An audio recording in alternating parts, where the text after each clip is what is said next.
Three, two, one. Here we go!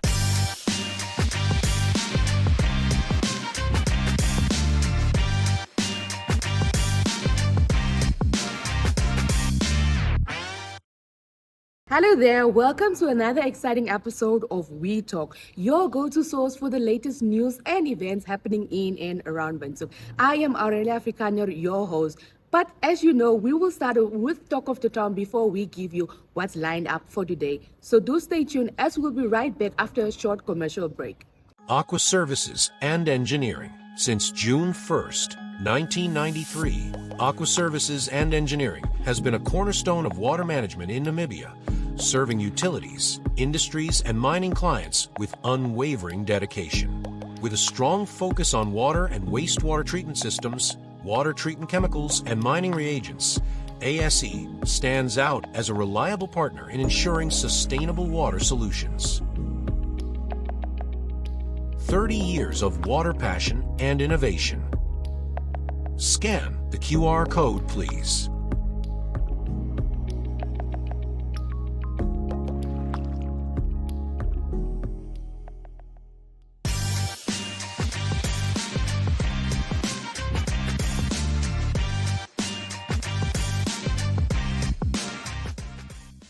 India celebrated its 76th Republic Day at Mercury Hotel last week.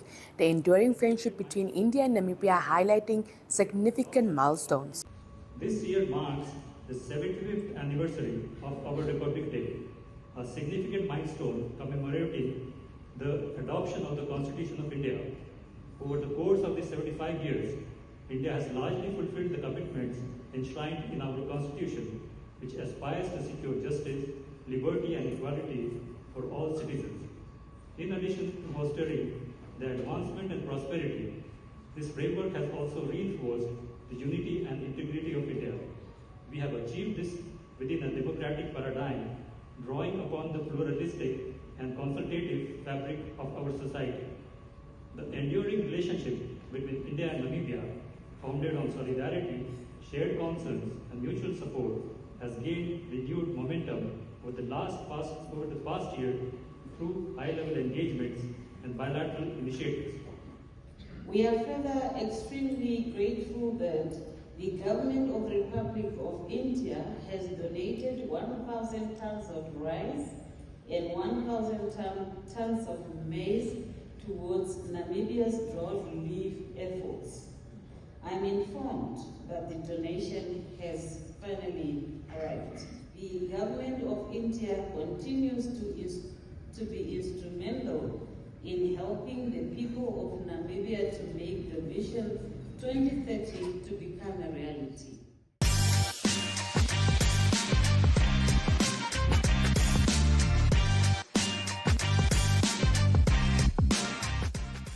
Director Mark Robinson is at the House of Democracy in Windhoek, encouraging Namibians to participate by joining the initiative.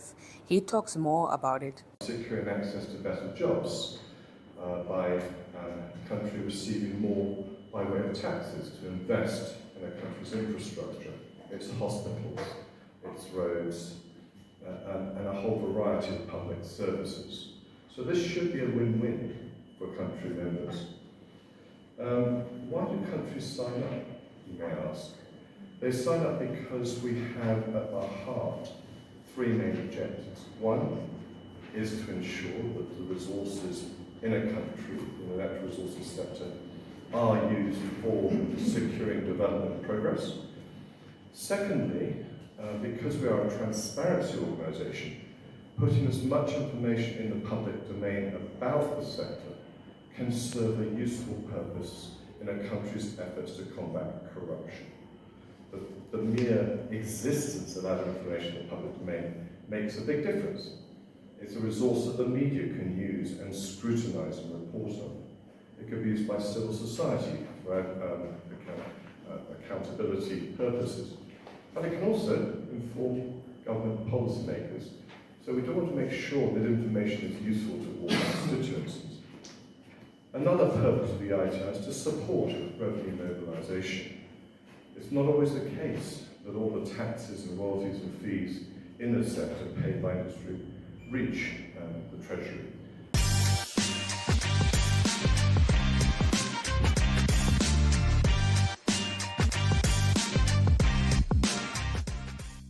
Senior Councillor Anton Katz, representing Pantuleni Itula, President of IPC, appealed to the Supreme Court to clear the Namibian constituency and the rights of the unknown number of voters. That's the default position. And in certain instances, that default position can be moved away from. And I'll talk to you what those circumstances are. So the default position is effective relief must be given to vindicate, one, the Constitution and the rule of law, and two, the voters' rights, the rights contained in the Bill of Rights. That's effectively what this court found in this case. In paragraph 83, the same argument that was launched to me this morning.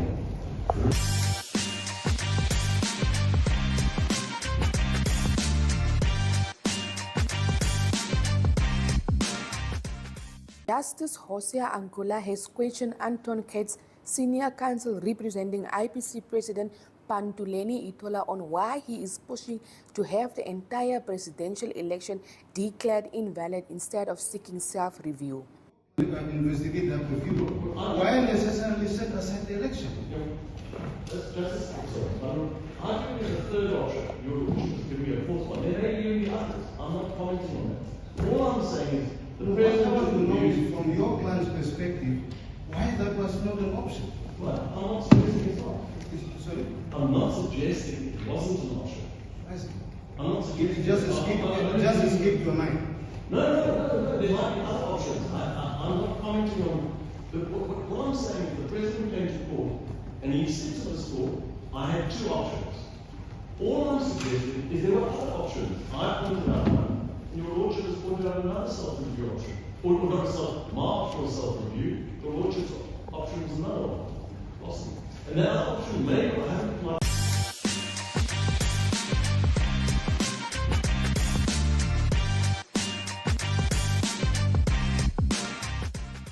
President Nangula Mbumba officially launched Whispers of Freedom, a book by Audrin Mathe in honor of the late President Hage G. Geingob last week in Windhoek. Said before, you think I am the only one who followed where the Geingobs are. You too. You must also be Geingob. So thank you very much for coming, and it is now for all these teachers. This one is a teacher, Tola is a teacher, I am a retired teacher, and the authors are here. It is now my distinct honor to this, I'm told this is a presidential season. Those who give a haircut tomorrow. It is now my honor to officially launch the Whispers of Freedom, the book of the Jumbo Charcoal. Jumbo was established in Okahunja in 1989 and has since become the largest exporter of barbecue charcoal from Namibia to the Mediterranean, Central Europe and the United Kingdom. Our products include charcoal fines, lump wood charcoal and instant light. Visit our Okahunja factory and Walvis Bay depot or email info@jumbocharcoal.com.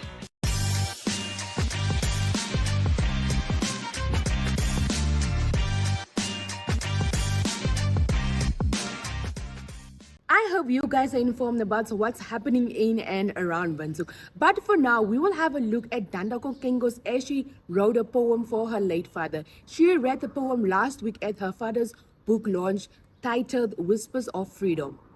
Here we go!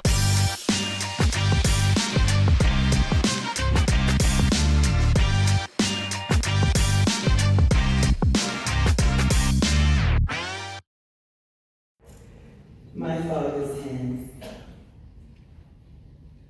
strong hands, large hands, protective and embracing, expressive in their gestures, elegant yet defensive, graceful in their movements, fingers tapping pensively. Wise hands, kind hands, warm hands that cradle dreams. Intellectual hands that craft national blueprints. Humorous hands that spark laughter. Hands that mold and shape. Hands that support, discipline, nurture, and guide. Sophisticated hands, welcoming and adoring hands, evidenced by the rhythmic pats. Learned and agile carpals, classy in their handling, loving in their embrace. A pointing finger to admonish, thumbs up for approval. Too much of a gentleman to ever use the middle one. Omake hands, celebrating the wins of others. Choir conducting hands. Swapo, maniki fist hands. Hands that unify us as a nation. Helping hands, diplomacy in a firm, fair handshake. A high five to show camaraderie, sports cheering hands, generous palms, open, transparent, and honest, affectionate and assuring grips, steady, never wavering. In every line and curve, a story unfolds, a testament of strength, of love, of resilience. My father's hands, a legacy of paternal care.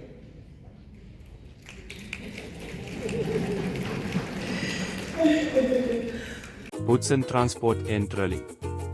Transport and drilling services in SADC countries including Namibia, Angola, Botswana, South Africa, and Zambia. We specialize in air percussion, mud rotary, rehabilitation and water well drilling. Call +26 4625 2644 or email boysons@ey.na.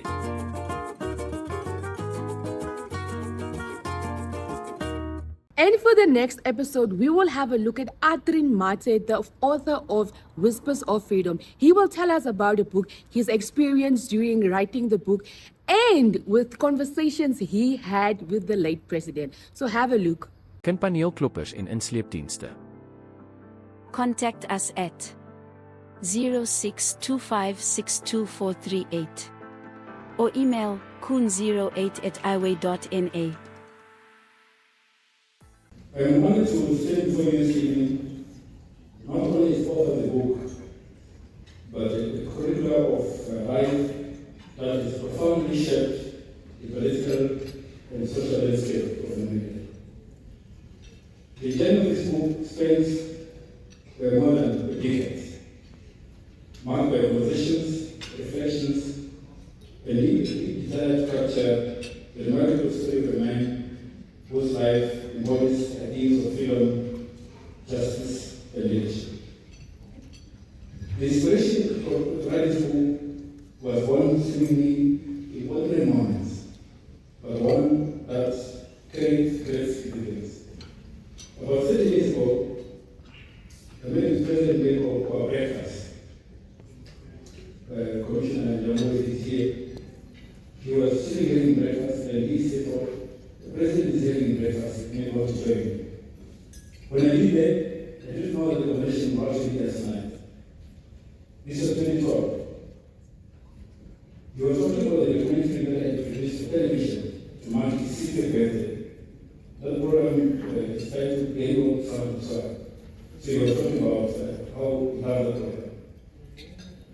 At that moment, I suggested to him that we have to follow up with the written account so that many people will have access to it. We agreed to revisit this conversation after the so-called Congress which was coming that November 7th. However, as often life does, time went so quickly. It wasn't until 2020 that conversations began hands.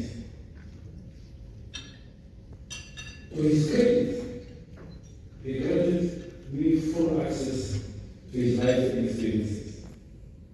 I spent several hours at his residence, where he and his dear wife, they would serve me breakfast, lunch, and dinner all in one day. What was remarkable was his insistence that this ought to be my account.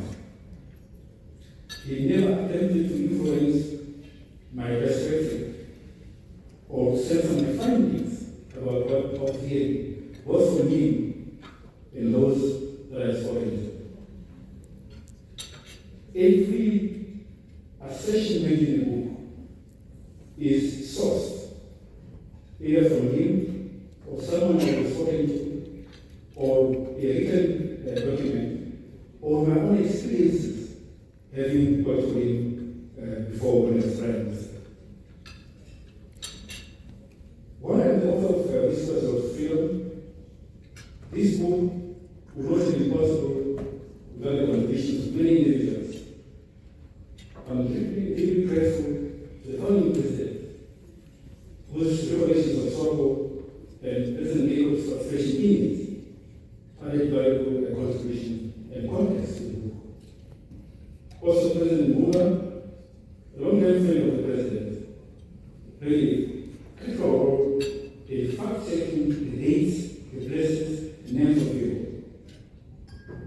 And I'll speak about President Mula later.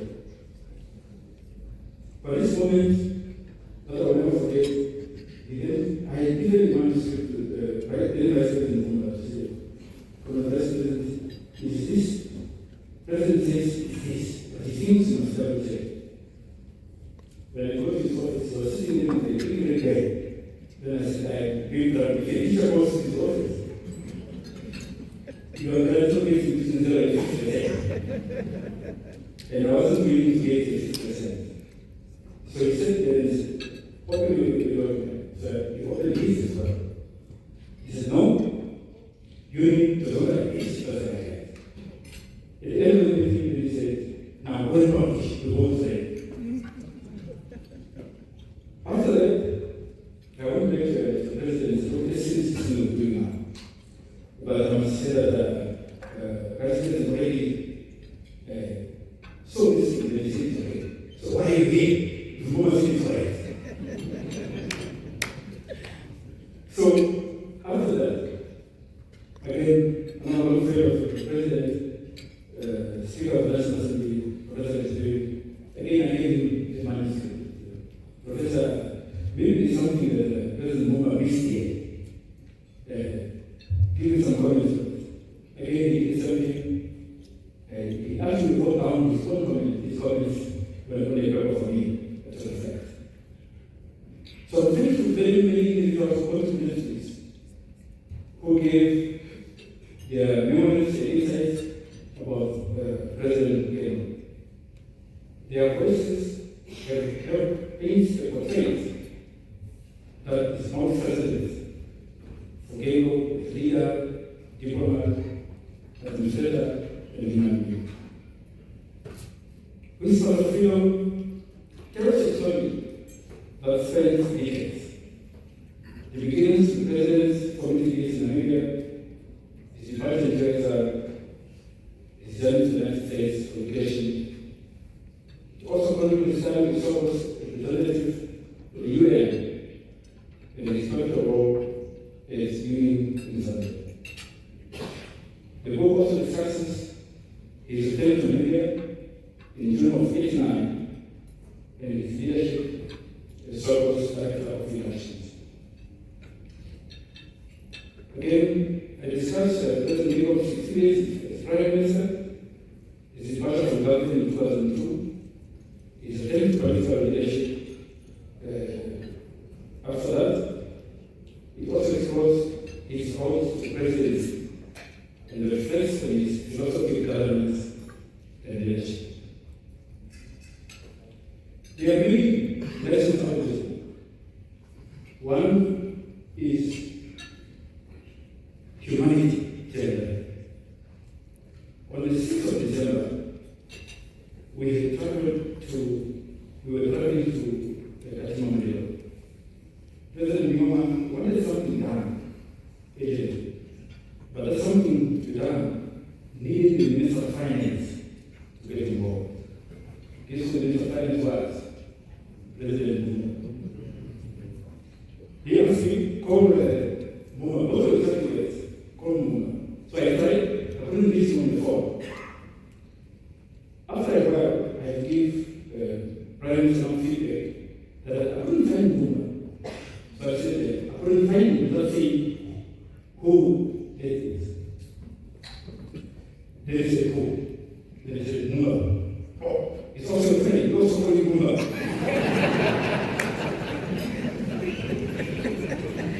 So, this was the lesson for me now that don't exactly mirror the principal's ways because he relates differently to other people. So we were growing. On the 2nd of December, I remember I was on that trip. There was a lot of that trip as well. I think originally the number was on that trip. Then Prime Minister on that trip. That's why.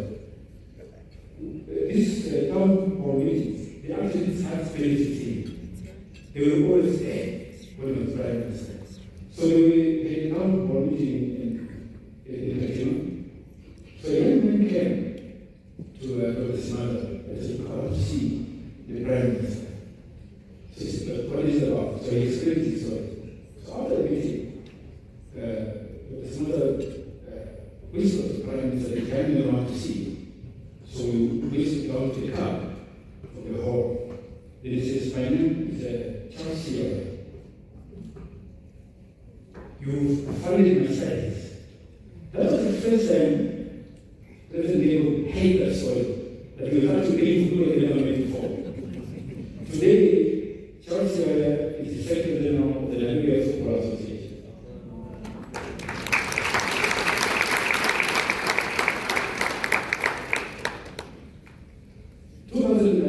December of 2001, we relocated to Stockholm. That's where also the Prime Minister will go to the sacrifices required to pursue freedom and challenges of nation building. I hope to provoke leaders to think critically about the forces that shape our society and the individuals who bear the weight of its leadership. I want leaders to understand the personal dimension of public service. The triumph, hard work, and the relentless dedication it demands to manage the country. My goal is to inspire future generations to engage with history, participate in governance, and believe in the transformative power of leadership grounded in integrity and vision, which President Diego stood for. By all authors, I have now reached a point where the book must stand on its own weight. It's the same word an author measures the book as a parent measures the child. Once it is released into the world, it must find its own way. I hope that Whispers of Freedom will not only read, but will also spark conversations about Namibia's past, present, and the future. So, President, in my language, we have the word Izola. This is an interesting word. It means yesterday, but also means tomorrow. This is a good word. Izola means, you can also say Izola, we're talking about the past, but Izola means tomorrow. So this book, President, is about the past, but also about the future.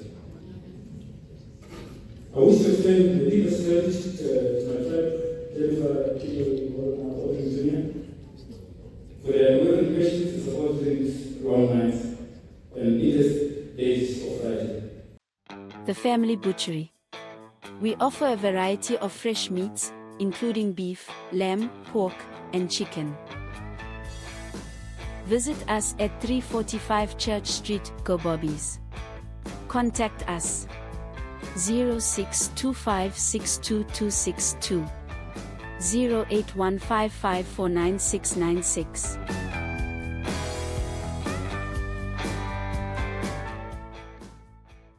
Unfortunately, we have come to the end of this week's We Talk episode. Don't forget to catch us every Thursday, 1:30 on DSTV channel 285 and GoTV channel 25. But for now, it's bye.